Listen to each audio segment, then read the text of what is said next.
ಕದಂಬ ರಾಜವಂಶ. ಕದಂಬ ವಂಶವು ಕನ್ನಡದ ಮೊಟ್ಟ ಮೊದಲ ರಾಜವಂಶ. ಕನ್ನಡದಲ್ಲಿ ದೊರೆತಿರುವ ತುಂಬಾ ಹಳೆಯ ಕಲ್ಬರಹವಾದ ತಾಳಗುಂದ ಕಲ್ಬರಹವು ಇದು ಹಲ್ಮಿಡಿ ಶಾಸನಕ್ಕಿಂತಲೂ ಹಳೆಯ ಕದಂಬರ ಆಳ್ವಿಕೆಯ ಕಾಲಕ್ಕೆ ಸೇರಿದ್ದಾಗಿದೆ. ಕದಂಬರು ಕ್ರಿಸ್ತಶಕ 345 ರಿಂದ 540. ಇಂದಿನ ಉತ್ತರ ಕನ್ನಡ ಜಿಲ್ಲೆಯ ಬನವಾಸಿಯಿಂದ ಆಳುತ್ತಿದ್ದ ಕರ್ನಾಟಕದ ಒಂದು ಪುರಾತನ ರಾಜವಂಶ. ಮುಂದೆ ಚಾಲುಕ್ಯ ಮತ್ತು ರಾಷ್ಟ್ರಕೂಟ ಸಾಮ್ರಾಜ್ಯಗಳ ಸಾಮಂತರಾಗಿ ಆಳ್ವಿಕೆ ಮುಂದುವರಿಸಿದ ಕದಂಬರರ ರಾಜ್ಯ ಗೋವಾ ಮತ್ತು ಹಾನಗಲ್ಗಳಲ್ಲಿ ಶಾಖೆಗಳನ್ನು ಹೊಂದಿತು. ರಾಜ ಕಾಕುಸ್ಥವರ್ಮನ ಕಾಲದಲ್ಲಿ ಉಚ್ಛ್ರಾಯ ಸ್ಥಿತಿಯಲ್ಲಿದ್ದ ಕದಂಬರ ರಾಜ್ಯ ಕರ್ನಾಟಕದ ಅನೇಕ ಭಾಗಗಳನ್ನೊಳಗೊಂಡಿತ್ತು. ಕದಂಬರ ಪೂರ್ವದ ರಾಜವಂಶಗಳಾದ ಮೌರ್ಯರು, ಶಾತವಾಹನರು ಮೂಲತಃ ಕರ್ನಾಟಕದ ಹೊರಗಿನವರಾಗಿದ್ದು, ಅವರ ರಾಜ್ಯದ ಕೇಂದ್ರಬಿಂದು ಕರ್ನಾಟಕದ ಹೊರಗಿತ್ತು. ಕನ್ನಡವನ್ನು ರಾಜ್ಯಭಾಷೆಯಾಗಿ ಬಳಸಿದ ಪ್ರಪ್ರಥಮ ರಾಜವಂಶ ಕದಂಬರು. ಈ ಪ್ರದೇಶದ ಬೆಳವಣಿಗೆಯ ಅಧ್ಯಯನದಲ್ಲಿ ಬಹಳ ಕಾಲ ಬಾಳಿದ ಸ್ಥಳೀಯ ರಾಜಕೀಯ ಶಕ್ತಿಯಾಗಿ ಮತ್ತು ಕನ್ನಡ ಒಂದು ಪ್ರಮುಖ ಪ್ರಾದೇಶಿಕ ಭಾಷೆಯಾಗಿ ಬೆಳೆದ ಈ ಕಾಲಮಾನ ಕರ್ನಾಟಕದ ಇತಿಹಾಸದಲ್ಲಿ ಸರಿಸುಮಾರು ಐತಿಹಾಸಿಕ ಪ್ರಾರಂಭದ ಕಾಲವಾಗಿದೆ. ಕ್ರಿಸ್ತಶಕ 345ರಲ್ಲಿ ಮಯೂರಶರ್ಮನಿಂದ ಸ್ಥಾಪಿಸಲಾದ ಈ ರಾಜ್ಯವು ಬೃಹತ್ ಸಾಮ್ರಾಜ್ಯವಾಗಿ ಬೆಳೆಯುವ ಲಕ್ಷಣವನ್ನು ಆಗಾಗ ತೋರಿಸುತ್ತಿತ್ತು. ಆಗಿನ ರಾಜರುಗಳ ಬಿರುದು ಬಾವಲಿಗಳು ಈ ವಿಷಯಕ್ಕೆ ಪುಷ್ಟಿ ಕೊಡುತ್ತವೆ. ಇದೇ ವಂಶದ ಕಾಕುಸ್ಥವರ್ಮನು ಬಲಾಢ್ಯ ಅರಸನಾಗಿದ್ದು, ಉತ್ತರದ ಗುಪ್ತ ಮಹಾಸಾಮ್ರಾಜ್ಯದ ದೊರೆಗಳು ಇವನೊಂದಿಗೆ ಲಗ್ನ ಸಂಬಂಧ ಇಟ್ಟುಕೊಂಡದ್ದು ಈ ರಾಜ್ಯದ ಘನತೆಯನ್ನು ಸೂಚಿಸುತ್ತದೆ. ಇದೇ ಪೀಳಿಗೆಯ ರಾಜ ಶಿವಕೋಟಿ ಪದೇ ಪದೇ ನಡೆಯುತ್ತಿದ್ದ ಯುದ್ಧ, ರಕ್ತಪಾತಗಳಿಂದ ಬೇಸತ್ತು ಜೈನ ಧರ್ಮಕ್ಕೆ ಮತಾಂತರಗೊಂಡ. ಕದಂಬರು ಹಾಗೂ ಅವರ ಸಮಕಾಲೀನರಾಗಿದ್ದ ತಲಕಾಡು ಪಶ್ಚಿಮ ಗಂಗರು ಸಂಪೂರ್ಣ ಸ್ವತಂತ್ರ ರಾಜ್ಯ ಸ್ಥಾಪನೆ ಮಾಡಿದ ಸ್ಥಳೀಯರಲ್ಲಿ ಮೊದಲಿಗರು. ಕನ್ನಡದಲ್ಲಿ ದೊರಕಿರುವ ಮೊಟ್ಟಮೊದಲ ಶಾಸನವೆಂದು ಹೆಸರಾಗಿರುವ ಹಲ್ಮಿಡಿ ಶಾಸನ ಕ್ರಿಸ್ತಶಕ 450 ಕದಂಬರು ಆಡಳಿತಾತ್ಮಕ ಭಾಷೆಯಾಗಿ ಕನ್ನಡವನ್ನು ಉಪಯೋಗಕ್ಕೆ ತಂದುದಕ್ಕೆ ಸಾಕ್ಷಿಯಾಗಿದೆ. ಅವರ ಆಳ್ವಿಕೆಯ ಮೊದಲ ಭಾಗದ 3 ಶಾಸನಗಳು ಪತ್ತೆಯಾಗಿವೆ.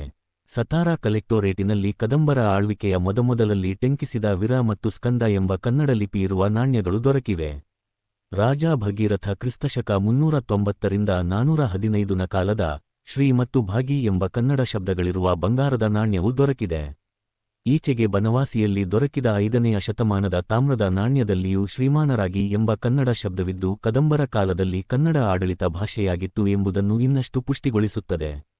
ರಾಜ ಶಾಂತಿವರ್ಮನ ಕ್ರಿಸ್ತಶಕ 450 ಕಾಲದ ತಾಳಗುಂದದ ಶಾಸನ ಕದಂಬರ ಸಾಮ್ರಾಜ್ಯದ ಹುಟ್ಟಿನ ಬಗ್ಗೆ ಸಂಭವನೀಯ ವಿವರಗಳನ್ನು ನೀಡುತ್ತದೆ. ಅದರ ಪ್ರಕಾರ ತಾಳಗುಂದದ ಇಂದಿನ ಶಿವಮೊಗ್ಗ ಜಿಲ್ಲೆಯಲ್ಲಿದೆ. ನಿವಾಸಿ ಮಯೂರವರ್ಮನು ತನ್ನ ಅಜ್ಜ ಮತ್ತು ಗುರು ವೀರವರ್ಮನೊಂದಿಗೆ ಕ್ರಿಸ್ತಶಕ 345ರಲ್ಲಿ ವೈದಿಕ ವಿದ್ಯಾರ್ಜನೆಗೋಸ್ಕರ ಕಂಚಿಗೆ ಹೋಗುತ್ತಾನೆ. ಅಲ್ಲಿ ಪಲ್ಲವರ ಕಾವಲು ಭಟರೊಂದಿಗೆ ಮನಸ್ತಪವಾಗಿ ಅವರಿಂದ ಅವಮಾನಿತನಾಗುತ್ತಾನೆ. ಇದರಿಂದ ಕೋಪಿತಗೊಂಡು ಪ್ರತೀಕಾರದ ಪ್ರತಿಜ್ಞೆಗೈದು ಕಂಚಿಯನ್ನು ಬಿಟ್ಟು ವಾಪಸು ಬರುತ್ತಾನೆ.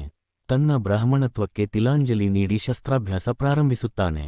ತನ್ನ ಬಂಟರೊಂದಿಗೆ ಸೈನ್ಯ ಕಟ್ಟಿ ಶ್ರೀಶೈಲದ ಯುದ್ಧದಲ್ಲಿ ಪಲ್ಲವರನ್ನು ಸೋಲಿಸುತ್ತಾನೆ.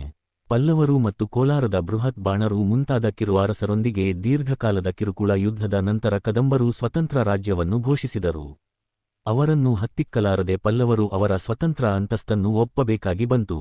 ಹೀಗೆ ಅಪಮಾನದ ಸೇಡು ತೀರಿಸಿಕೊಳ್ಳುವ ಪ್ರಕ್ರಿಯೆಯಲ್ಲಿ ಕರ್ನಾಟಕದ ಮೊಟ್ಟ ಮೊದಲ ರಾಜ್ಯ ಸ್ಥಾಪನೆಯಾಯಿತು. ಮಯೂರವರ್ಮ ವೈದಿಕ ವಿದ್ಯಾಭ್ಯಾಸಕ್ಕಾಗಿ ದೂರದ ಕಂಚಿಗೆ ತೆರಳಿದ್ದು ಆ ಕಾಲದಲ್ಲಿ ಆ ಪ್ರದೇಶದಲ್ಲಿ ವೈದಿಕ್ ಶಿಕ್ಷಣ ಹೆಚ್ಚು ಅಭಿವೃದ್ಧಿಯಾಗಿರಲಿಲ್ಲ ಎಂಬುದನ್ನು ಸೂಚಿಸುತ್ತದೆ. ಗುಡ್ನಾಪುರದಲ್ಲಿ ಈಚೆಗೆ ಸಿಕ್ಕಿದ ಶಾಸನದ ಪ್ರಕಾರ ಮಯೂರವರ್ಮನ ಅಜ್ಜ ವೀರಶರ್ಮನು ಅವನಿಗೆ ಗುರುಸಮಾನನಾಗಿದ್ದು, ಅವನ ತಂದೆ ಬಂಧುಸೇನನು ಕ್ಷತ್ರಿಯ ವಂಶವನ್ನು ಸ್ವೀಕಾರ ಮಾಡಿದನು. ಮಯೂರವರ್ಮನ ಮಗ ಕಂಗವರ್ಮ 365ರಲ್ಲಿ ಪಟ್ಟವೇರಿದ. ವಾಕಟಕ ಪೃಥ್ವಿಸೇನನಿಂದ ಯುದ್ಧದಲ್ಲಿ ಪರಾಜಿತನಾದರೂ ತನ್ನ ಸ್ವಾತಂತ್ರ್ಯವನ್ನು ಉಳಿಸಿಕೊಳ್ಳುವಲ್ಲಿ ಯಶಸ್ವಿಯಾದ. ಇವನ ಮಗ ಭಗೀರಥನು ತಂದೆ ಕಳೆದುಕೊಂಡ ಪ್ರದೇಶಗಳನ್ನು ಮರಳಿ ಪಡೆದುಕೊಂಡ ಎಂದು ಹೇಳಲಾದರೂ ವಾಕಟಕ ಶಾಸನಗಳಲ್ಲಿ ಇದರ ಬಗ್ಗೆ ಉಲ್ಲೇಖವಿಲ್ಲ. ಭಗೀರಥನ ಪುತ್ರ ರಘು ಪಲ್ಲವರೊಂದಿಗಿನ ಯುದ್ಧದಲ್ಲಿ ಮಡಿದನು. ಅವನ ನಂತರ ಪಟ್ಟಕ್ಕೆ ಬಂದವನೇ ಕದಂಬ ವಂಶದಲ್ಲೇ ಅತಿ ಬಲಿಷ್ಠ ಮತ್ತು ಉಗ್ರ ರಾಜ ಎಂದು ಹೆಸರಾದ ಕಾಕುಸ್ಥವರ್ಮ. ಇವನ ಒಬ್ಬಳು ಮಗಳನ್ನು ಗುಪ್ತ ಸಾಮ್ರಾಜ್ಯದ ಸ್ಕಂದಗುಪ್ತನಿಗೆ ಕೊಟ್ಟು ಮದುವೆ ಮಾಡಲಾಗಿತ್ತು. ಇನ್ನೊಬ್ಬ ಮಗಳು ವಾಕಟಕ ರಾಜ ನರೇಂದ್ರಸೇನನನ್ನು ವಿವಾಹವಾಗಿದ್ದಳು.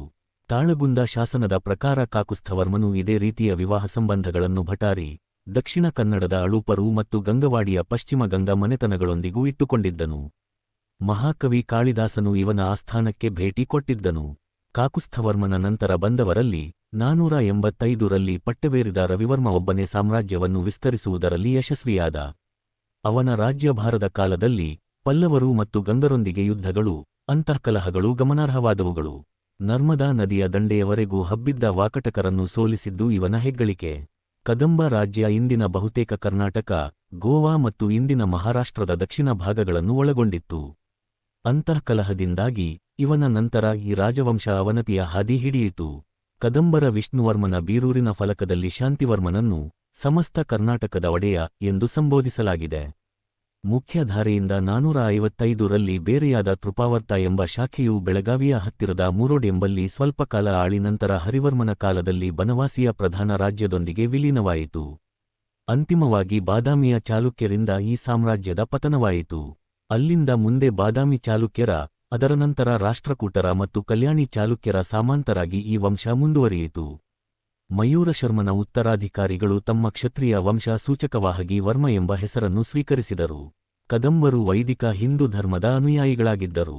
ಮಯೂರಶರ್ಮ ಬಹುಶಃ ಹುಟ್ಟಿನಿಂದ ಬ್ರಾಹ್ಮಣನಾಗಿದ್ದರೂ ಅವರ ಮುಂದಿನವರು ತಮ್ಮ ಕ್ಷತ್ರಿಯ ಕುಲದ ಲಾಂಛನವಾಗಿ ವರ್ಮ ಎಂಬ ಹೆಸರನ್ನು ಧರಿಸಿದರು. ಕೃಷ್ಣವರ್ಮ ಮೊದಲಾದ ಕೆಲ ಕದಂಬ ರಾಜರು ಅಶ್ವಮೇಧ ಯಾಗವನ್ನು ಮಾಡಿದ್ದರು. ಅವರ ತಾಳಗುಂದದ ಶಾಸನವು ಶಿವನ ಪ್ರಾರ್ಥನೆಯೊಂದಿಗೆ ಮೊದಲಾದರೆ ಹಲ್ಮಿಡಿ ಮತ್ತು ಬನವಾಸಿಗಳಲ್ಲಿ ವಿಷ್ಣುವಿನ ಹೆಸರು ಕಾಣಬರುತ್ತದೆ. ಅವರ ಕುಲದೇವರೆನ್ನಲಾದ ಮಧುಕೇಶ್ವರ ದೇವಾಲಯವನ್ನು ಕಟ್ಟಿದರು. ಕುಡಲೂರು, ಸಿರ್ಸಿ ಇತ್ಯಾದಿಗಳಲ್ಲಿ ಸಿಕ್ಕಿರುವ ಅನೇಕ ದಾಖಲೆಗಳು ವಿದ್ವಜ್ಜನರಿಗೆ ಉಂಬಳಿ ಬಿಟ್ಟ ವಿಷಯವನ್ನು ಹೇಳುತ್ತವೆ. ಬೌದ್ಧ ವಿಹಾರಗಳಿಗೂ ಉಂಬಳಿ ಬಿಡಲಾಗುತ್ತಿತ್ತು. ಜೈನ ಧರ್ಮವನ್ನು ಪ್ರೋತ್ಸಾಹಿಸಿದ ಕದಂಬರು ಬನವಾಸಿ, ಬೆಳಗಾವಿ, ಮಂಗಳೂರು ಮತ್ತು ಗೋವಾ ಸುತ್ತಮುತ್ತ ಅನೇಕ ಜೈನ ದೇವಾಲಯಗಳನ್ನು ಕಟ್ಟಿಸಿದರು. ಸಾಹಿತ್ಯ, ಕಲೆಗಳ ಪ್ರೋತ್ಸಾಹಕ್ಕೆ ಹೆಸರಾಗಿದ್ದ ಕದಂಬ ರಾಜ ಮತ್ತು ರಾಣಿಯರು ದೇವಾಲಯ ಮತ್ತು ವಿದ್ಯಾಸಂಸ್ಥೆಗಳಿಗೆ ಧಾರಾಳ ಉಂಬಳಿಯನ್ನು ಬಿಟ್ಟದ್ದಲ್ಲದೆ ಧನಸಹಾಯವನ್ನು ಮಾಡಿದರು. ಆದಿಕವಿ ಪಂಪನು ತನ್ನ ಕೃತಿಗಳಲ್ಲಿ ಕದಂಬರನ್ನು ಹಾಡಿ ಹೊಗಳಿದ್ದಾರೆ. ಅವರ ನುಡಿಗಳಾದ ಆರಂಕುಶವಿಟ್ಟೊಡಂ ನೆನೆವುದೆನ್ನ ಮನಂ ಬನವಾಸಿ ದೇಶಮಂ ಮತ್ತು ಮರಿದುಂಬಿಯಾಗಿ ಮೇಣ್ ಕೋಗಿಲೆಯಾಗಿ ಪುಟ್ಟುವುದು ನಂದನದೋಳ್ ಬನವಾಸಿ ದೇಶದೋಳ್ ಇಂದಿಗೂ ಕನ್ನಡಿಗರ ಮನೆಮಾತಾಗಿದೆ. ಶಿಲ್ಪಕಲೆ ಬದಲಾಯಿಸಿ. ಕದಂಬರು ಕರ್ನಾಟಕದ ಶಿಲ್ಪಕಲಾ ಪರಂಪರೆಗೆ ಗಮನಾರ್ಹ ಕೊಡುಗೆ ನೀಡಿದರು. ಚಾಲುಕ್ಯ ಮತ್ತು ಪಲ್ಲವ ಶೈಲಿಯನ್ನು ಕೆಲವು ವಿಷಯಗಳಲ್ಲಿ ಹೋಲುವ ಕದಂಬ ಶಿಲ್ಪಕಲೆ ತನ್ನದೇ ಛಾಪನ್ನು ಹೊಂದಿದೆ. ಕದಂಬರು ಶಾತವಾಹನರ ಶಿಲ್ಪಕಲಾ ಶೈಲಿಯನ್ನು ಅಳವಡಿಸಿಕೊಂಡರು. ಕದಂಬರ ಶಿಲ್ಪಕಲೆಯ ಮೂಲ ಲಕ್ಷಣ ಕದಂಬ ಶಿಖರ ಎಂದೇ ಕರೆಯಲಾಗುವ ಶಿಖರ. ಮೆಟ್ಟಿಲು ಮಟ್ಟಿಲಾಗಿ ಪಿರಮಿಡಿನಂತೆ ಮೇಲೇರಿ ಕಳಶ ಅಥವಾ ಸ್ತೂಪಿಕಾದಲ್ಲಿ ಕೊನೆಗೊಳ್ಳುವ ಈ ಶಿಖರದಲ್ಲಿ ಮತ್ತೆ ಯಾವುದೇ ಅಲಂಕಾರಗಳಿಲ್ಲ. ಅನೇಕ ಶತಮಾನಗಳ ನಂತರ ಇದೇ ಶೈಲಿಯ ಶಿಖರಗಳ ಉಪಯೋಗ ದೊಡ್ಡಗದ್ದವಳ್ಳಿಯ ಹೊಯ್ಸಳ ದೇವಾಲಯ ಮತ್ತು ಹಂಪೆಯ ಮಹಾಕೂಟ ದೇವಾಲಯದಲ್ಲಿ ಕಂಡುಬರುತ್ತದೆ. ಕೆಲ ದೇವಾಲಯಗಳಲ್ಲಿ ಕಲ್ಲಿ ಜಾಲಂಧ್ರಗಳು ಕಾಣಸಿಗುತ್ತವೆ. ಮುಂದೆ ಚಾಲುಕ್ಯ ಹೊಯ್ಸಳ ಶಿಲ್ಪಕಲೆ ಎಂದು ಹೆಸರಾದ ಶೈಲಿಗೆ ಅಡಿಪಾಯ ಕದಂಬರ ಕಾಲದಲ್ಲಿ ಹಾಕಲಾಯಿತು ಎಂದು ನಂಬಲಾಗಿದೆ. ಕದಂಬರ ಕಾಲದ 10ನೆಯ ಶತಮಾನದ ಅನೇಕ ಬಾರಿ ನವೀಕರಿಸಿದ ಸುಂದರ ಮಧುಕೇಶ್ವರ ದೇವಾಲಯವನ್ನು ಇಂದಿಗೂ ಬನವಾಸಿಯಲ್ಲಿ ನೋಡಬಹುದು. ಇಲ್ಲಿನ ಕಲ್ಲಿನ ಮಂಚ ಪ್ರಧಾನ ಆಕರ್ಷಣೆಗಳಲ್ಲೊಂದು. ಕದಂಬರ ನೆನಪಿನಲ್ಲಿ ಬದಲಾಯಿಸಿ. ಕದಂಬರ ನೆನಪಿನಲ್ಲಿ ಕರ್ನಾಟಕ ಸರ್ಕಾರವು ಪ್ರತಿವರ್ಷ ಬನವಾಸಿಯಲ್ಲಿ ಕದಂಬೋತ್ಸವವೆಂಬ ಸಾಂಸ್ಕೃತಿಕ ಉತ್ಸವವನ್ನು ನಡೆಸುತ್ತದೆ. ಮಯೂರಶರ್ಮನ ಕಥೆಯನ್ನು ಆಧರಿಸಿದ ಮಯೂರ ಕನ್ನಡ ಚಲನಚಿತ್ರ 70ರ ದಶಕದಲ್ಲಿ ತೆರೆಕಂಡಿತ್ತು. ಇದರಲ್ಲಿ ಡಾ. ರಾಜಕುಮಾರ್ ರವರು ನಾಯಕ ಪಾತ್ರ ವಹಿಸಿದ್ದರು. 2005ರಲ್ಲಿ ಕಾರವಾರದಲ್ಲಿ ಉದ್ಘಾಟಿತವಾದ ಭಾರತದ ಅತ್ಯಾಧುನಿಕ ಮಿಲಿಟರಿ ನೌಕಾನೆಲೆಗೆ ಇನ್ಸ್ ಕದಂಬ ಎಂದು ಹೆಸರಿಡಲಾಗಿದೆ. ಇದೇ ರೀತಿ ಇತಿಹಾಸದ ಒಳ್ಳೆ ವಿಡಿಯೋಗಳನ್ನು ಮಾಡಿ ಹಾಕುತ್ತೇನೆ. ದಯವಿಟ್ಟು ಸಪೋರ್ಟ್ ಮಾಡಿ ಎಲ್ಲರೂ. ನೀವು ಮಾಡುವ ಸಬ್ಸ್ಕ್ರೈಬ್, ಲೈಕ್ಸ್ಗಳೇ ನಮಗೆ ಮೋಟಿವೇಶನ್. ದಯವಿಟ್ಟು ಎಲ್ಲರೂ ಸಬ್ಸ್ಕ್ರೈಬ್ ಆಗಿ.